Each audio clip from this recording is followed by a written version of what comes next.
strange things happening to me. Mother Mary coming and telling me that I should wear just blue all the time. And then being moved to a community, a wilderness community, where I suddenly was really attractive to everybody around me. This was after I had a Kundalini awakening in the water.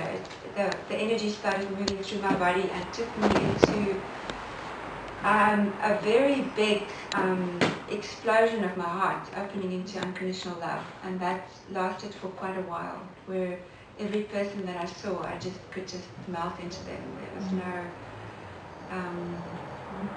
stopping of that flow. And so I guess that was really desirable and attractive to me. And I had no sense that there was anything wrong with this energy. And so I stepped into this community with this energy, and then, as you can imagine, after a while I started getting some feedback from women that this was not okay. That I couldn't just let my love flow. Not that I was doing anything, I was just being there. And so started a journey in which I started to really have to explore my own sexuality quite significantly, because it didn't behave the way that society said it had to behave. I found myself not being attracted to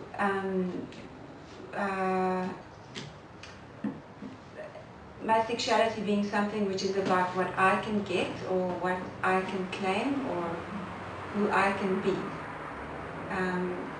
There was just this flow of energy through me. And my desire body changed. So that now I know that if I have desires, sexual desires, if my yoni, my vagina responds, opens up, I know I can now understand what it means. It means here is an opportunity to support awakening, which I didn't realize then, because clearly, we don't get taught that the yoni is the gateway to nirvana, which is actually what the Buddha said, but that's in the mystical teachings. So I had to really work with my own fear of being seen as a whore. Right. So, because in our culture, for the last 5,000 years, a woman who is sexual is a whore. And so, maybe at this point I can just rewind the clock a bit and do a bit of history. So, 5,000 years ago and before that, there was a period in human civilization where our understanding was that God had to be a woman.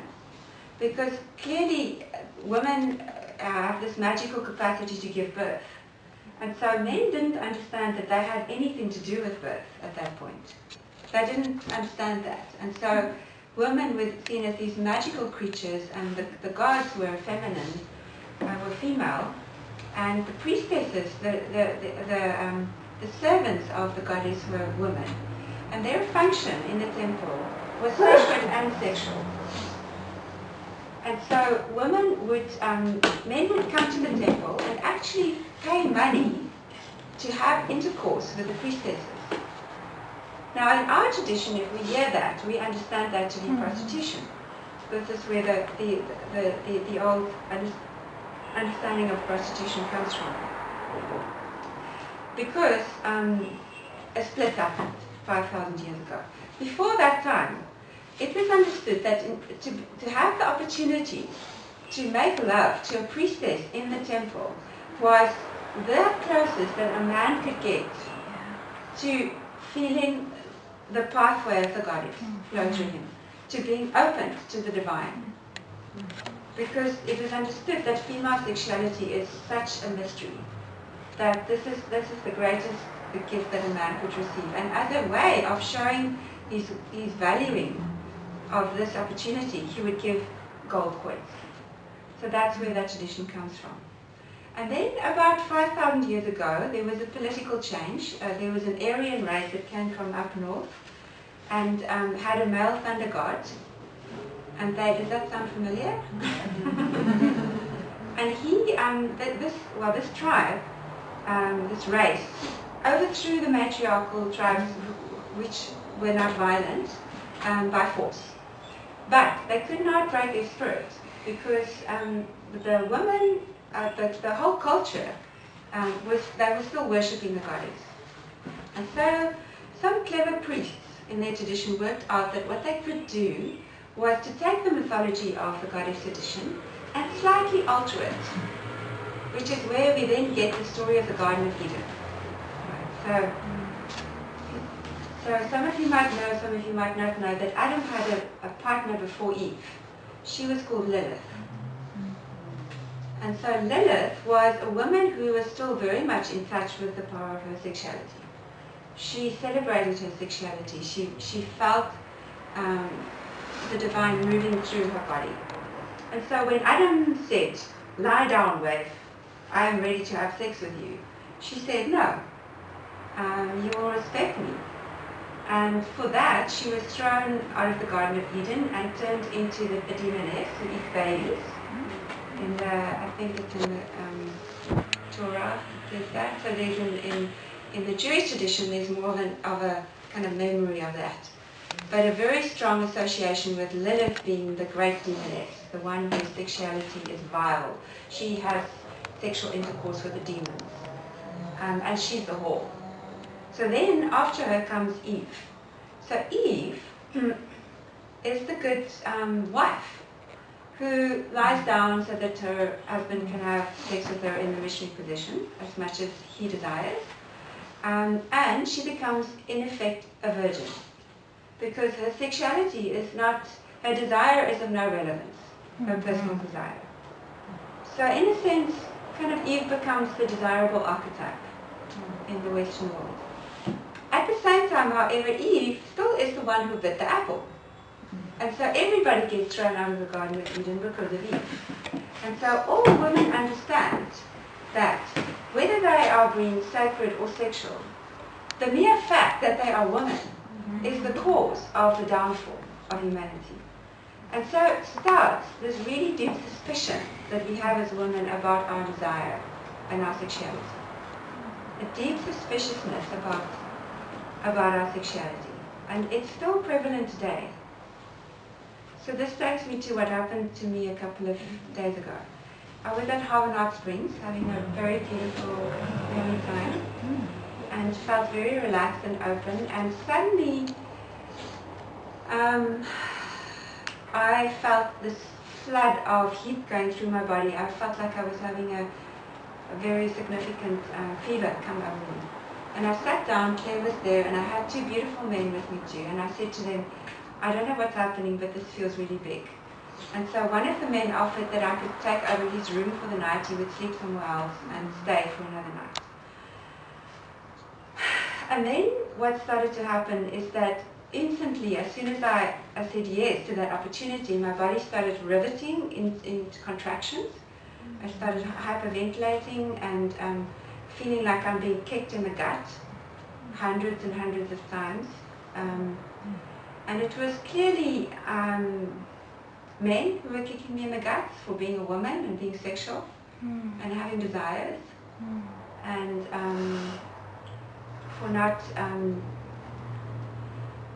I think some deep fear from the masculine that somehow if women were to feel the power of their desire and their sexuality, that would be the end of patriarchy. But it was immensely painful. I was totally contracted, and my physical body took huge strain. I asked the two men to come support me, so I had them lying kind of sandwiching me. I was in the middle, and I asked them to just please hold for me the energy of a new masculine who can open to the feminine, to the divine feminine, and can support the feminine in opening to her own sexuality. And so these two beautiful men who really are quite awake themselves, both of them, did that beautifully. They held the space for me, they loved me, they took care of me while my body was shaking and contorting, and very, very real sense of feeling like my guts are being kicked out. And so I feel like that journey that night was not just mine, it was for women as a collective. because we're at this critical point now where our consciousness has evolved.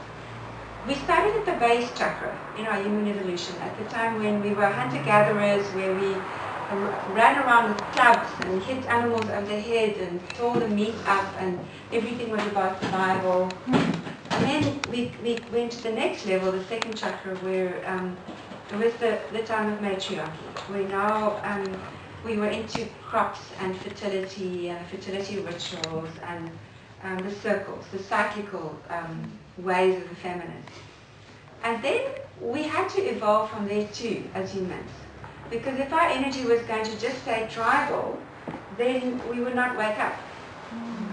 So the energy moved up to the solar plexus, which is male dominant again. This is how the energy flows. The patriarchal era, which is what we've been in for the last 5,000 years. In this time, we have individuated. We have developed individual identities apart from the collective. We have developed a sense of personal power. We've developed our intellect, and we've developed our capacity to work with duality. So these things have their advantages and their disadvantages.